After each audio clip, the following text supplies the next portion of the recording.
In 2011, I recorded a seminar I gave as a PhD student on tips for getting a career in international development. I've just rewatched them after over a decade of finishing the PhD and working in international development. And I wanted to reflect on the principles that I laid out there. Those principles were focus on economics, or at least specialize and develop a unique skill set in your discipline. Secondly is complement specific skills with detailed institutional and contextual understanding. They're great complements, not really substitutes. And spend time working, studying, or traveling in the developing world. And those really are the pillars of what I would suggest today is a way to grow your career in development economics. But now, having seen thousands more people move within the public and private sectors in development, let me reflect on each of those separately. The first is focus on economics or specialize and develop a unique skill set. I think that's true. We really need to focus on our comparative advantage, what we're bringing to the table. And when I think about hiring someone, I'm looking for a specialist in their area. As I've grown outside of just hiring economists and hire people who specialize in computer science or in communications, I'm looking for someone who I think really can bring what the frontier is, or at least some approximation of the frontier. And I can do so in a way that I fully trust them, that I believe that they may not have all the answers, but that they'll be able to navigate where those answers are and go and get them, either by collaborating with others or by learning it themselves.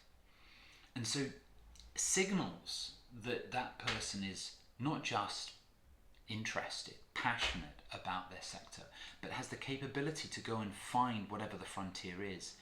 That's really what I've found the most exciting about working with colleagues with different skills. It has been a really exciting thing to watch a complementary skill set for an economist, such as a computer scientist, really learn how we can engage our different disciplines. But it takes quite a degree of patience. And so I'm also looking for individuals, and it could be within economics as well, with different specializations, who are willing to take a relatively team-orientated approach to their specialization. And so where we've had the most challenges is someone who's extremely specialized but not willing to engage their skills or to use others. So when I said focus on your specialization, I think that's right. But it's also doing so in a way that allows you to open up your skills to others and to really work as a team. Next is complement specific skills with detailed institutional and contextual understanding.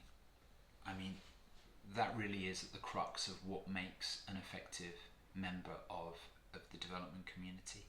I've now seen a lot of people come in, very good economists, spend frustrating time trying to apply an economics that doesn't really fit a setting.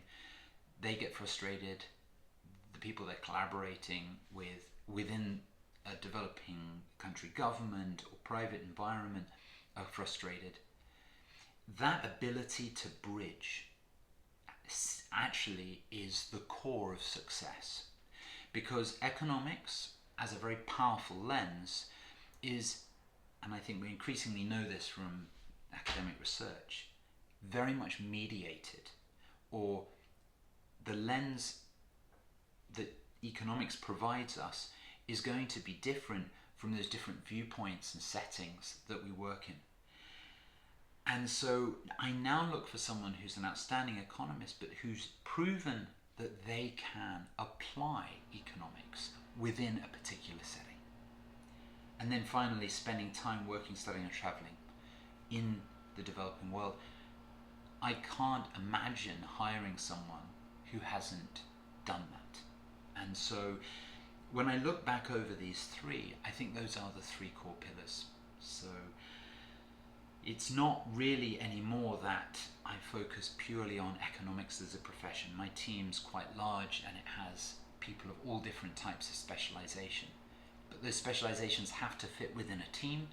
They have to be able to bridge to very specific settings, and they need to have signaled that they're able to live, work, play, and so on in the setting that we're actually trying to understand and hopefully help.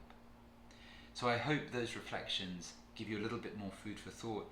Overall, I give myself a relatively good mark for what I said, and I think many of those elements have persisted in the last 10 years of my understanding of what makes a great career in development.